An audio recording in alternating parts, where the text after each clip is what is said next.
आज प्यारे बाबा हमें कहते हैं कि हम भारतवासी अपने धर्म को भूल गए, है ना। जैसे प्यारे बाबा तो आकर हमें अपने दैवी धर्म की स्मृति दिलाते हैं, लेकिन अगर द्वापर युग में या कलयुग की भी शुरुआत में देखें तो भी संतुष्टता, पवित्रता, सिंपल रहना की सारी बातें भारत में थी, है ना। अभी आप विचार करो, स्वामी विवेकानंद को कितना समय हुआ, बहुत ज़्यादा समय नहीं, कलयुग में ही आए ना, 1250 वर्ष के अंदर। लेकिन जब उनकी जीवन कहानी पढ़ते हैं तो हम सुनते हैं कि जब वो विदेश गए तो सबने उनके पहनावे पर जैसे मजाक किया कि ये किस तरह का पहनावा है। तो उन्होंने कहा कि आपके यहाँ पर जो दर्जी होता है वो मनुष्य को बनाता है, माना दर्जी के कपड़ों से मनुष्य की पहचान होती है, लेकिन हमारे यहाँ पर चरित्र से पहचान होती है। हम किसी को कपड़ों के आधार से नहीं पहचानते। तो हम ये बात सुनते भी आए हैं, है ना।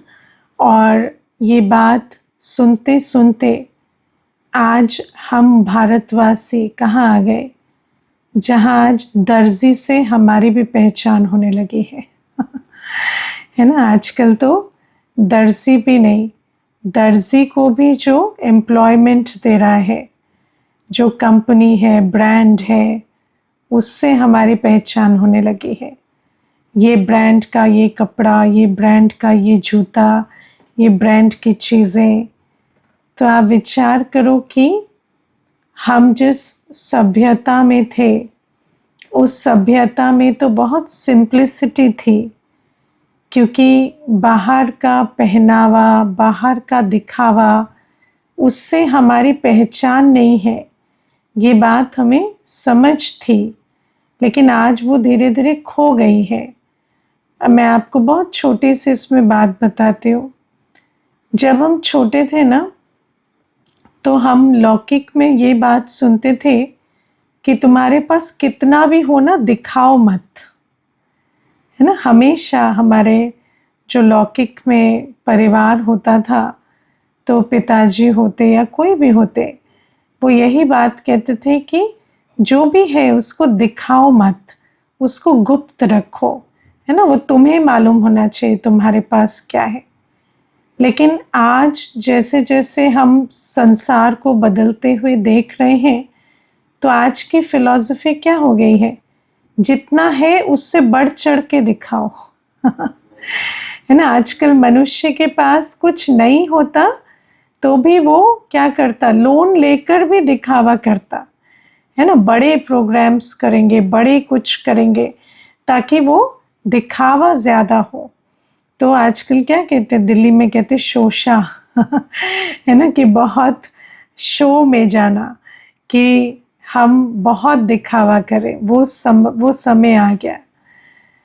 तो बाबा आज हमें कहते हैं कि मैं तो आपको सतयुग की भी बात नहीं कह रही हूँ, द्वापर कलयुग की भी बात अगर हम देखें तो उसमें भी सिंप्लिसिटी थी, है ना। भोजन भी आप देखो, आज जैसे बहुत भोजन की भी जैसे वैरायटी और हबच हो गई है ना। आज से 50 वर्ष पहले भी भोजन क्या होता था, मुझे याद है हमें हमारे लौकिक में बताते थे कि जब शादियां हुई पहले, तो कहते कि एक पेठे की सब्ज़ी, एक छोले की सब्ज़ी और इसमें पूरी पार्टी हो गई एक मिठाई, एक कुछ, है ना। तो ऐसे 4-5 चीज़ों में जैसे पूरी फंक्शन हो जाता था 50-60 वर्ष पहले। लेकिन आज क्या है ना, कई प्रकार के व्यंजन और कई बहुत, आजकल तो जैसे घरों में भी रहते हैं तो सोचेंगे ये भी खाएं, वो भी खाएं, ये भी बनाएं। तो बाबा हमें कहते हैं कि सिंप्लिसिटी, चाहे पहनने में, चाहे भोजन में, हर प्रकार से सिंप्लिसिटी जो है वो भारत का कल्चर रहा है। और फिर बाबा कहते हैं सतयुग में तो सिर्फ सिंप्लिसिटी नहीं, प्योरिटी है ना। और भारत में द्वापर कलयुग में भी सिंप्लिसिटी और संतुष्टता, इन दो बातों को बहुत जैसे वेटेज दी जाती थी। और उससे पहले पवित्रता, जैसे नॉन वेजिटेरियन या जो अशुद्ध भोजन, मांसाहार आदि, या प्याज लहसुन, ये सब भारत की संस्कृति नहीं थी। हम तो शुद्ध शाकाहारी भोजन खाने वाले, साधारण, जैसे साधारण जीवन, सिंपल लाइफ जीने वाले, सात्विक, राजसिक, तामसिक भोजन का जो वर्णन है ये तो द्वापर युग के शास्त्रों में भी है ना। ये कोई आज तो हमें बाबा सिखा रहे हैं, लेकिन ये कोई नई बात नहीं है। भारत के शास्त्रों में भी शाकाहारी, सात्विक भोजन और राजसिक भोजन, तामसिक भोजन का अंतर बताया गया है।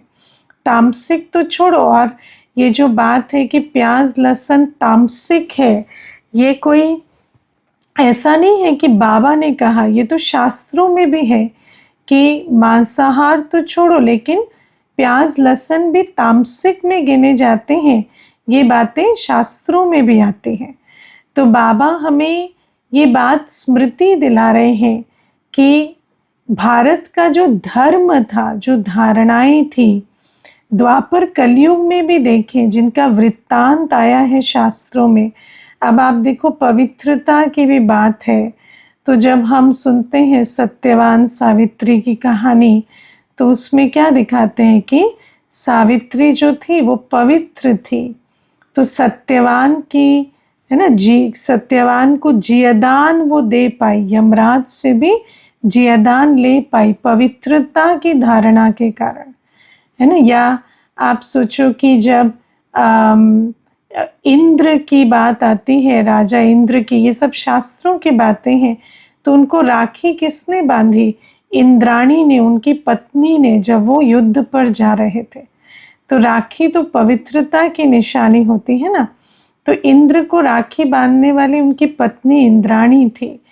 तो शिव बाबा हमें याद दिलाते हैं कि भारत में जो पवित्रता, संतुष्टता और सिंप्लिसिटी का कल्चर था, वो धीरे धीरे अभी जैसे बहुत देहाभिमान के कारण बिल्कुल उल्टा हो गया है। आज मनुष्य को क्या है, आज बाबा हमें कहते हैं कि बाल भी बनाते हैं तो उस समय का 100-150, आजकल अभी पीछे मुझे कोई बता रहे थे 20-25 हज़ार लगाकर हेयर की स्टाइलिंग, है ना। बाल की स्टाइलिंग करा रहे हैं। तो आजकल क्या है, कोई लिमिट नहीं है चेहरे की, हेयर की, या कोई भी तरह की। तो बाबा हमें कहते हैं ये सब क्या अति देहाभिमान हो गया है। और फिर आप विचार करो, जहाँ हमारा धन होगा वहाँ हमारा मन होगा, है ना। ये तो नियम है ना, जहाँ हमारा धन होगा वहाँ हमारा मन होगा। तो अगर कोई 20-25 हज़ार लगाकर बाल बनवाएगा तो उसका तो सारे दिन बुद्धि कहाँ होगी, बालों पर। है ना। तो जितना भी, जो भी चीज़ें हम महंगी खरीदते हैं, तो महंगी चीज़ों में तो बुद्धि अटकती है ना। चाहे वो आपका फ़ोन हो, चाहे कपड़े हो, चाहे आपने कोई मेकअप कराया हो, चाहे बाल बनाए हो, चाहे गाड़ी खरीदी हो, जो भी चीज़ महंगी होती है, महंगी चीज़ में हमेशा बुद्धि अटकती है। तो बाबा हमें कहते हैं कि अब बच्चों को सिंपल रहना है। अब बच्चों को, बाबा ने हमें ये नहीं कहा कि कोई फटे पहनकर घूमो। बाबा हमें कहते हैं कि हाँ, अच्छा साफ कपड़ा पहनो, है ना, धो भी, आयरन भी करो, सब कुछ करो, लेकिन ऐसा ऊंचा ना हो, ऐसा महंगा ना हो जो मेरी बुद्धि उसमें फंसे, है ना। मेरी बुद्धि, कोई भी ऐसी चीज़ मेरे जीवन में नहीं होनी चाहिए जिसमें मेरी बुद्धि फंसे। और अगर मान लो कोई चीज़ लॉकर में रखी है, कोई चीज़ अलमारी में रखी है और मेरी बुद्धि उसमें जाती है, तो फिर भी दिन में 2 बार आ जाएगी, 3 बार जाएगी, 4 बार जाएगी, लेकिन जो चीज़ मैं पहन के घूम रही हूँ उसमें कितनी बुद्धि जाएगी है ना, क्योंकि वो तो सारे दिन बुद्धि उसी में ही रहेगी, गंदा ना हो जाए, ये लग ना जाए, यहाँ ना ऐसा हो जाए, वैसा ना हो जाए। तो ये सारी चीज़ें बाबा हमें समझाते हैं कि बच्चों को बहुत सिंपल रहना है। मैं आपको सिंप्लिसिटी के लिए एक और भी बात बताती हूँ। दुनिया में ना एक साइकोलॉजी में इसको कहते हैं डिसीशन फटीग, है ना। तो डिसीशन फटीग माना निर्णय शक्ति में थकावट आती है ना। और निर्णय शक्ति में थकावट कैसे आती है? जब हम अब देहाभिमानवश हम छोटी छोटी चीज़ों में, कपड़े, शूज़, जूते, है ना, मेकअप, ये वो, इन चीज़ों में जब हम बहुत अपनी बुद्धि खर्च करते, आप विचार करो कितनी निर्णय शक्ति खर्च होती है कि नहीं। साधारण रोज़मर्रा की चीज़ है, पर क्या पहनना है, उसके साथ क्या पहनना है, उसके साथ क्या पहनना है, कितनी सारी उसमें निर्णय शक्ति लगती है। भले ही, है ना, व्यक्ति के पास 6 ड्रेस है, 7 ड्रेस है, लेकिन अगर 6-7 अलग अलग हैं तो उसमें निर्णय शक्ति बहुत लगती है। आज नीला पहने या पीला पहने या हरा पहने, तो है ना, बहुत सारी डिसीजन उसमें लेने पड़ते हैं। फिर आप देखो, अगर आज आप दुनिया में सर्वे करें कि सबसे ज़्यादा निर्णय शक्ति किस में लगती है, तो क्या बनाएं, भोजन में आज क्या बनाए, है ना, 3 टाइम, तो नाश्ते में क्या बनाए, लंच में क्या बनाए, डिनर में क्या बनाए, तो इसमें भी बहुत निर्णय शक्ति जाती है ना। और सारे टाइम, तीनों टाइम सब्जियों की लिस्ट निकालो, फिर ये बनाते हैं, फिर ऐसे नहीं ऐसे बनाते हैं, ऐसे नहीं वैसे बनाते हैं, तो बहुत सारी निर्णय शक्ति उसमें जाती है। तो प्यारे बाबा हमें ये बात समझाते हैं कि हम बच्चे जब अपने पहनावे को जब और अपने भोजन को सिंप्लीफाई करते हैं, है ना, जब हम उसे सिंपल बना देते हैं, जैसे बहुत सिंपल सी चीज़ है कि अगर हम 7 दिन की 7 चीज़ें, है ना, मेन्यू की तरह आपने फिक्स कर दी कि सोमवार को ये बनेगा, मंगलवार को ये, बुधवार को ये, तो कितना आपका जो बुद्धि का खर्च है वो बंद हो जाएगा। और फिर दूसरा है, अगर हम अपने पहनावे को, जैसे बाबा ने हमें यूनिफॉर्म दे दी, तो आप देखो यूनिफॉर्म जो है ना, वो हमें बहुत देहाभिमान से छुड़ा देती है। यूनिफॉर्म पहनने वाले को, इसलिए तो स्कूल्स में यूनिफॉर्म होते हैं ना, क्योंकि रोज़ रोज़ अगर बच्चे की बुद्धि इसमें जाएगी कि मैंने ये पहना, उसने वो पहना, तो वो पढ़ाई कैसे करेगा। तो हमारी भी स्टूडेंट लाइफ है, हम अगर यूनिफॉर्म पहनते हैं, है ना, और चाहे हम सफ़ेद पहनना ही, मानो चलो हम ऐसे यूनिफॉर्म नहीं पहनते, पर सफ़ेद ही पहनना, ये भी नियम बना दिया ना, तो फिर क्या है, सोमवार मंगलवार कुछ फ़र्क नहीं पड़ता फिर आँख बंद करके निकाला और जो सफ़ेद है ना, मानो आप सलवार सूट ही पहनते, अब मानो सारे 7 दिन आप सफ़ेद ही पहन रहे हैं, तो क्या फ़र्क पड़ता है, किसी में थोड़ा, है ना, सेल्फ में काम होगा, कोई प्लेन होगा, कोई कुछ होगा, उससे कोई फ़र्क नहीं पड़ता, तो उसमें फिर बुद्धि नहीं जाती। मैं आपको अगर उदाहरण के रूप में बताऊं, तो दुनिया में कई ऐसे बड़े बड़े जाने माने लोग हुए हैं, जैसे कि आप अगर मार्क ज़करबर्ग को देखें या स्टीव जॉब्स को देखें, तो ये हमेशा सेम कपड़ों में आपको नज़र आएंगे, एक ही प्रकार की ड्रेस पहनते हैं, है ना, बहुत वैरायटी नहीं लाते। क्यों नहीं लाते? क्योंकि जब एक आत्मा देहाभिमानवश अपनी बहुत सारी परख शक्ति, निर्णय शक्ति, ये क्या है, आत्मा की शक्ति है ना, तो अगर हम देहाभिमानवश अपनी ये शक्ति इन छोटी छोटी बातों में बहुत ज़ाया करते हैं, तो फिर क्या होता जो मानो कोई बड़े कार्य में जो रत है, उस व्यक्ति को जब वास्तव में अपने कार्य के प्रति, जीवन के प्रति निर्णय लेने होते हैं, तो उनको क्या होता है, निर्णय शक्ति की थकावट महसूस होती है, डिसीजन फिटिग। इसीलिए फिर इन छोटी छोटी बातों में इतनी बुद्धि लगाते हैं कि वो बुद्धि जब बड़ी बातें सामने आती हैं तो बुद्धि साथ नहीं देती, निर्णय शक्ति काम नहीं करती। इसीलिए प्यारे बाबा आज हमें बहुत अच्छी बात समझा रहे हैं कि हमें अपना पहनावा, भोजन, हर चीज़ बहुत सिंपल रखना है। और ये तो सिंप्लिसिटी जो है, ये तो द्वापर कलयुग की चीज़ है, सिर्फ सतयुग की नहीं। और हमें तो बाबा ने फिर एक और स्टेप आगे कहा है, प्योरिटी, है ना। हमारे लिए सिर्फ सिंप्लिसिटी नहीं है, लेकिन हमारे लिए प्योरिटी भी है। ऐसे नहीं कि बस भोजन सिंपल हो या रोज़ का भोजन जो है वो इतना बुद्धि ना खर्च हो, क्योंकि आप देखो 2-4 बातें हैं इसमें।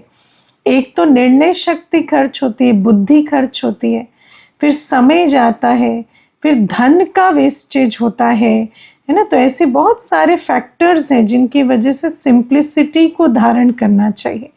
लेकिन फिर बाबा ने तो हमें प्योरिटी की बात भी की है कि जीवन में सिर्फ सिंप्लिसिटी नहीं, लेकिन पवित्रता भी धारण करनी है, क्योंकि सतयुग और त्रेता युग में सिर्फ सिंप्लिसिटी नहीं, लेकिन प्योरिटी भी है। तो ये भी है। फिर प्यारे बाबा आज हमें कहते हैं कि वनवाह में जब कन्या रहती है, जब विवाह होने वाला होता है और वनवाह में रहती है, तो उस समय वो क्या करती है, उस समय वो बहुत सिंपल रहती है। आपने देखा है ना, हल्दी लगाएंगे, वो दही वगैरह डालेंगे, तो वो और ऐसे साधारण कपड़े पहनेंगे। तो वो विवाह से पहले वो रस्म होती है। तो बाबा कहते हैं ऐसे ही अभी तुम पियर घर में हो। अभी हम कहाँ हैं, पियर घर में, जहाँ 2 बाप बैठे हैं, शिव बाबा भी और ब्रह्मा बाबा भी। और 2 पिता के साथ हम जब पियर घर में बैठे हैं तो हमें वनवाह में रहना है। हमें यहाँ पर किसी भी चीज़ में, है ना, ना जेवर ना कुछ, बहुत सिंपल, है ना। कोई भी चीज़ में, जेवर आदि में भी बहुत बुद्धि जाती है। आजकल तो ऐसा हो गया है कि वो, है ना, कोई भी चीज़ पहनकर निकले तो चारों तरफ ध्यान देना पड़ता है कि कोई हमें ऑब्जर्व तो नहीं कर रहा, कोई उसको छीना झपटी के लिए तो विचार नहीं चला रहा। मुझे याद है एक बार किसी ने मुझे कहा कि ये जो आर्टिफिशियल आजकल ज्वेलरी आती है, तो वो तो गोल्ड, उसके लिए उन्होंने एक बहुत अच्छी बात कही, सोने से कम नहीं और खो जाए तो गम नहीं, है ना। तो कहते हैं कि उसको पहने तो फिर क्या होता कि खो भी जाए तो गम नहीं। तो मैंने कहा अब कोई कान काट ले सोने के लिए तो भी थोड़ा ठीक लगे, और आर्टिफिशियल के लिए कान काट के ले जाए क्योंकि उसको पता ना चले तो और भी ज़्यादा दुख हो, है ना। तो मैंने कहा कि उससे तो अच्छा है ना ही पहनो ना, क्योंकि सोने के चक्कर में कान कटा वो तो फिर भी बर्दाश्त हो जाए, लेकिन अब कान कट गया आर्टिफिशियल के चक्कर में क्योंकि सोने जैसा दिख रहा था, वो तो और भी जैसे धोखा अनुभव होगा, है ना। तो बाबा हमें कहते हैं क्यों इन बातों में जाना है। हमें बाबा कहते हैं अभी वनवाह में रहो। अभी कोई चीज़ पहनने का या कोई भी ऐसी चीज़ों का, ऊंची चीज़ों का, महंगी चीज़ों का हमें कोई शौक़ नहीं होना चाहिए, क्योंकि ये सारी पुरानी दुनिया की चीज़ें हैं। आज आप देखो जैसे जैसे मनुष्य आत्मा तमोप्रधान बनती जाती है, तो प्रकृति की जो कम वैल्यू की चीज़ है, जैसे आज क्या है, सोना इतना वैल्यूएबल हो गया, लेकिन बाबा तो हमें कहते हैं सतयुग में सोने की ईंटें लगती हैं महल में, है ना। तो सोने की क्या वैल्यू है, कुछ नहीं है ना। लेकिन आज आत्मा की वैल्यू कम हो गई तो सोना इतना वैल्यूएबल हो गया। आज आप देखो सोना अच्छी चीज़ क्यों मानी जाती, क्योंकि उसका प्राइस है, दाम है ना। तो बाबा हमें कहते हैं कि वास्तव में कुछ भी नहीं है, इसकी तो ईंटें बनती हैं सतयुग में क्या है, एक मेटल ही तो है। तो बाबा हमें कहते हैं कि इन चीज़ों से आप बुद्धि निकालो, ये सब पुरानी दुनिया की चीज़ें हैं, इनमें कोई सार नहीं है, इनमें कोई वैल्यू नहीं है। और मैं आपको अपनी पर्सनल जीवन की बात बताऊं, हमारे पिताजी सोने का व्यापार करते थे लौकिक में, तो हम जब बड़े हो रहे थे तो कभी भी आज तक, ये तो चलो ज्ञान में आए, लेकिन वैसे भी कभी कोई सोना नहीं पहना, है ना। और बहुत उस चीज़ के लिए घर में झगड़े होते थे, क्योंकि सभी कहते थे कि क्या है ये, बेइज्जती कराते हो, और है ना, क्या कहेंगे लोग कि पिताजी देते नहीं है बेटी को, या ऐसे बहुत झगड़े होते थे। लेकिन पता नहीं मेरी बुद्धि में ऐसे एक बैठ चीज़ ऐसी थी कि जो हम बेचते हैं वो क्या पहनना है, मतलब मेरी बुद्धि में पता नहीं क्या एक चीज़ बैठी हुई थी बचपन से ही कि ये तो बेचने की चीज़ है, तो इसको फिर क्या पहन के, इसको तो हम दूसरे को जैसे झूठ सच करके बेच रहे हैं ना। ये क्या है, माना सामने वाले को हम एडवर्टाइज कर रहे हैं और झूठ सच करके उसको बेच रहे हैं, तो उस चीज़ में मेरा क्या ममत्व है, मैं तो उसको, मेरे लिए उसकी कोई वैल्यू नहीं है। तो इस प्रकार से बुद्धि में बैठ गया था। तो बाबा हमें कहते हैं कि वास्तव में इन चीज़ों की आज कोई वैल्यू नहीं है। दुनिया में क्या है, मनुष्य देहाभिमान में होता है तो इन चीज़ों के पीछे भागता है। हमें तो अब समझ आ गया है ये पुरानी दुनिया की सारी सामग्री है, इसमें क्या बुद्धि लगानी, पुरानी विनाशी दुनिया, पतित दुनिया। आज दुनिया में कोई भी चीज़ प्योर नहीं है। आपको पता है प्योर सोना तो हम पहन भी नहीं सकते, उसमें मिक्स होती है तब जाकर पहनते। तो हर चीज़ क्या है, खाद वाली, इम्प्योर है, उसके पीछे क्या इतनी बुद्धि लगानी है। या कोई भी चीज़ है, हीरा भी है, खरीदने जाओगे तो पैसे दोगे, बेचने जाओगे तो कुछ नहीं मिलेगा है ना, तो उसके पीछे इतनी क्या बुद्धि लगानी है। तो बाबा हमें कहते हैं कि ये सारी चीज़ों को समझ जाना है बुद्धि से कि आसार है, और इन चीज़ों में अब हमें नहीं जाना। अब हमें अपने जीवन को, अपने संकल्पों को बहुत सिंपल बनाना है। बुद्धि को किसी भी दुनियावी चीज़ में इतना नहीं फंसाना है।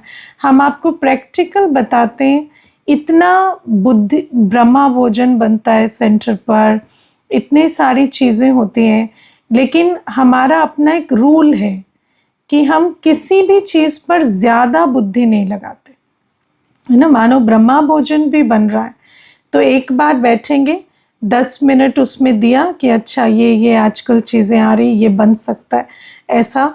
बाकी ऐसे नहीं कि फिर 2 दिन तक सोचते रहे, नहीं ये बनाते हैं, ये नहीं ये करते हैं, ऐसा कभी नहीं करते, है ना। कोई भी प्लान बनाया, बहुत बाबा की याद में प्लान बना लिया, फिर प्लेन बुद्धि हो जाओ, फिर उसमें ज़्यादा बुद्धि खर्च नहीं करनी होती है, क्योंकि बुद्धि जिस चीज़ में खर्च करनी है उसमें करनी है ना। कि हमें ज्ञान मंथन में या सेवा में, है ना, या ज्ञान की पॉइंट कैसे समझाएं जो तीर लगे, या बुद्धि से बाबा को याद कैसे करें, बुद्धि इतनी क्लीन और क्लियर हो कि जब याद में बैठे तो ज्ञान भी याद ना आए, उस समय एक बाबा ही बिंदु रूप में मैं भी स्थित हो सकूं, बाबा की याद में रह सकूं।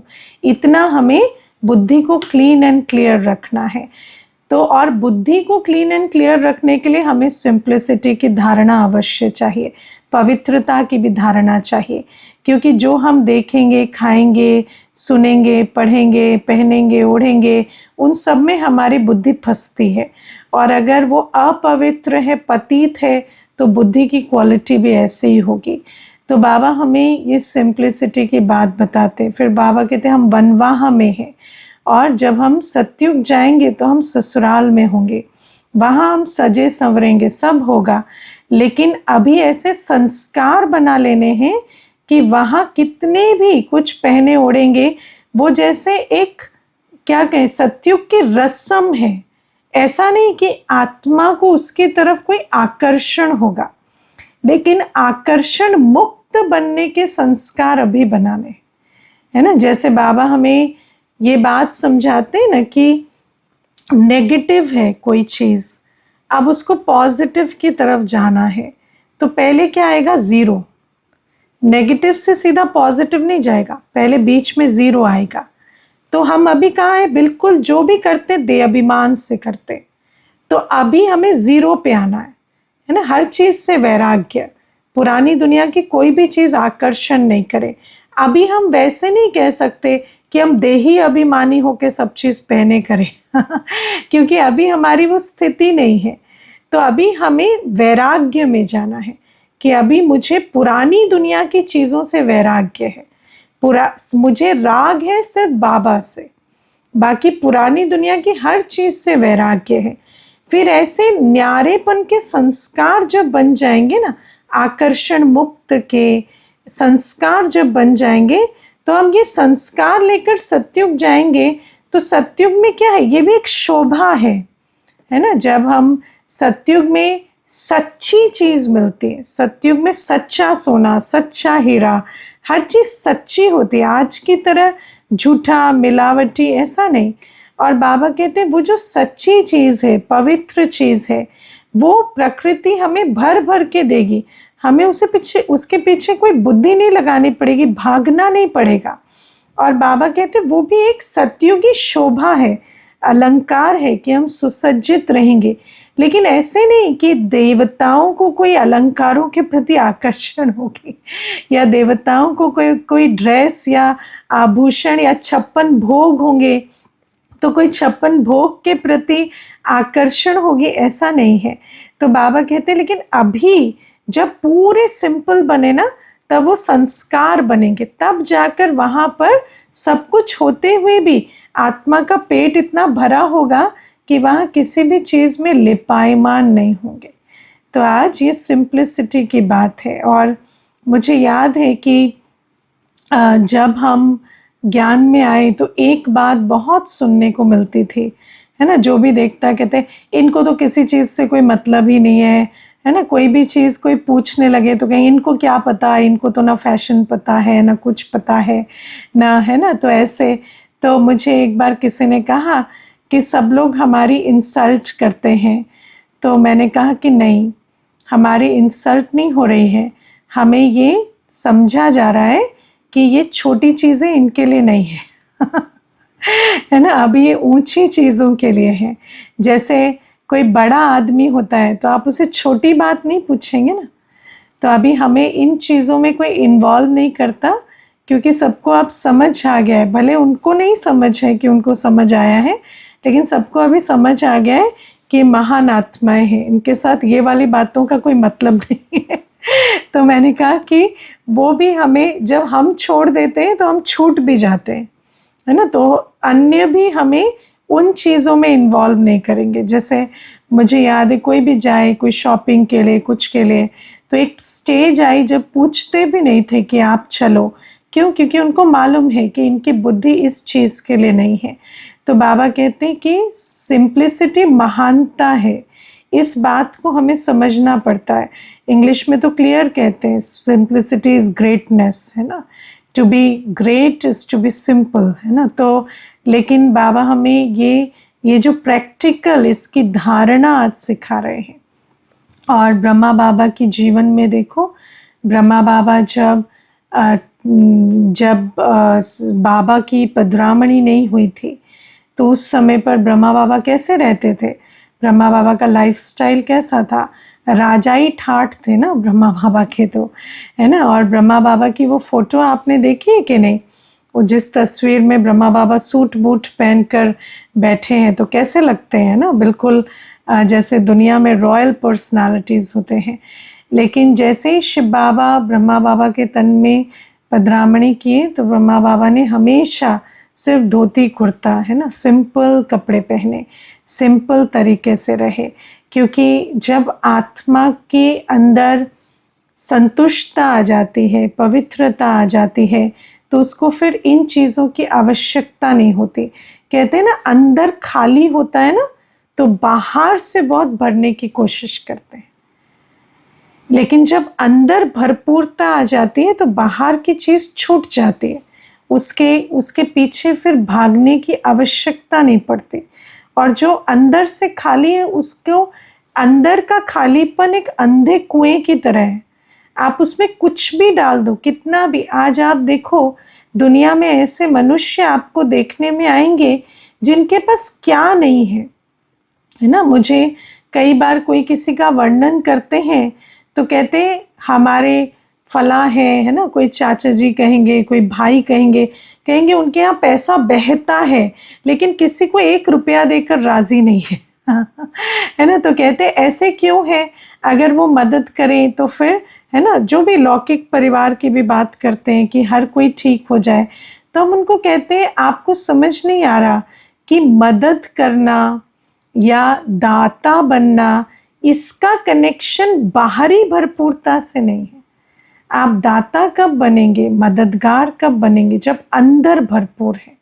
वरना तो अंदर का खालीपन इतना बड़ा कुआं है कि किसी भी चीज से नहीं भर सकता। आप कितना भी, जिसको अंधा कुआं कहते हैं ना, ब्लैक होल जिसमें आप कुछ भी डाल दें तो वो अंदर का खालीपन भरपूर नहीं हो सकता बाहर की चीज़ों से। इसीलिए किसी के पास कितना भी बाहरी रूप से हो, वो कभी दाता नहीं बन सकता, संतुष्ट नहीं हो सकता।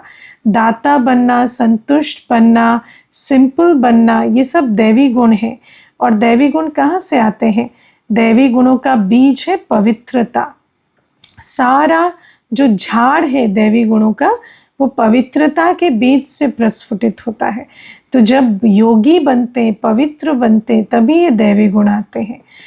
फिर प्यारे बाबा आज हमें खुदाई खिदमतगार बनने की बात समझा रहे हैं। तो जैसे मैंने आपको बताया कि कोई भी दाता कब बनेंगे, खिदमत कब करेंगे, जब पवित्र बनेंगे। तो बाबा आज कहते खुदाई खिदमतगार कौन बनेंगे? जो 8 घंटे कम से कम आत्म अभिमानी बनने का अभ्यास करेंगे। देखो प्रैक्टिकल अगर आप समझें तो खिदमतगार हमेशा बाबा होता है ना, लेकिन बाबा क्योंकि अकर्ता अभोक्ता है तो बाबा हमें निमित्त बनाते हैं। अब निमित्त बनकर पहले हमें किसके प्रति निमित्त बनना पड़ता है? स्वयं के प्रति। स्वयं के प्रति देखो, हमें बाबा को हमें मदद करने में मदद करनी पड़ती है। बाबा हमारी खिदमत करे उसके लिए हमें बाबा को मदद करनी पड़ती है। क्या मदद देते हैं हम? आत्म अभिमानी होना। क्योंकि जब हम देह अभिमान में हैं तो पतित पावन बाप हमें पावन नहीं बना सकते। जब हम देह अभिमान में है ना, तो बाबा की लाइट माइट हम तक नहीं पहुंच सकती। तो पतित पावन बाप जब आते हैं तो सबसे पहली मदद हम बाबा को क्या करते हैं? अपनी आत्म अभिमानी स्थिति से अपने देह अभिमान को साइड करते हैं ताकि बाबा की लाइट माइट हमें पावन बना सके। और जो पावन बनेंगे वही तो पावन बनाएंगे ना। और खुदाई खिदमत क्या है? बाबा किस लिए आए हैं? बाबा आए हैं विश्व को पावन बनाने, क्योंकि पवित्रता ही सुख शांति की जननी है। तो पहली खिदमत हम क्या करते हैं? आत्म अभिमानी बन बाबा की लाइट माइट से स्वयं को पवित्र बनने की क्या कहें, फ्रीडम देना। और जब हम पावन बनते हैं तो फिर बाबा के द्वारा पावन इंस्ट्रूमेंट कैसा होता है? उसकी दृष्टि से आत्माओं को बल मिल जाएगा, उसकी दृष्टि से साक्षात्कार हो जाएंगे, उसकी दृष्टि से लाइट माइट मिलेगी, उसकी वाणी से भाग्य द्वार खुलेंगे। क्योंकि वो जो भाग्य द्वार खोलने वाला है, वो जो लाइट माइट देने वाला है, उसकी शक्ति मेरे द्वारा क्लीन रूप से चैनलाइज हो पाती है, क्योंकि पावन बन गए ना। जब हम पवित्र हैं तो बाबा जैसे कई बार कहते हैं ना कि कोई रेडियो है, अब उसमें क्या होता है, सिग्नल आ रहा है लेकिन उसकी अपनी अगर फ्रीक्वेंसी ठीक नहीं है तो वो सिग्नल उस रेडियो से पार नहीं हो सकता, तो वहाँ डिस्टर्बेंस है। ऐसे अपनी अपवित्रता डिस्टर्बेंस बन जाती है, इंटरफेरेंस बन जाती है, जिस कारण से शिव बाबा की लाइट माइट हमारी दृष्टि के द्वारा, वाणी के द्वारा, कर्मों के द्वारा अन्य तक नहीं पहुंच पाती। इसीलिए प्यारे बाबा हमें कहते हैं कि सबसे पहले तुम आत्म अभिमानी बन पवित्र बनो, और फिर पवित्र आत्मा जो होती है, आत्म अभिमानी आत्मा, आत्मा का कौन है? एक बाबा ही तो है। तो आत्म अभिमानी स्थिति में हम बाबा की याद में रहेंगे, और बाबा की याद में रहेंगे तो बाबा की पवित्रता, बाबा का स्नेह, बाबा की शांति सब तक पहुंचाने के निमित्त बन ही जाएंगे। तो ऐसा इंस्ट्रूमेंट को बाबा कहते हैं खुदाई खिदमतगार। तो सबसे पहली बाबा ने आज बहुत क्लियर परिभाषा दी कि खुदाई खिदमतगार बनना माना आत्म अभिमानी बनना। और फिर वरदान में भी बाबा ने समझाया कि जैसे 8 घंटे की, 8 घंटा क्यों कहा जाता है? क्योंकि 63 जन्मों के संस्कार को बदलने के लिए हर दिन का 8 घंटा आवश्यक है ना। अगर रोज 8 घंटा आत्म अभिमानी बनेंगे तब 63 जन्म के देहाभिमान के संस्कार खत्म होंगे। अगर 8 घंटे से कम बनते हैं तो हाँ, अभी कोई पाप नहीं होगा, लेकिन पुराने देहाभिमान के संस्कार भस्म नहीं होंगे।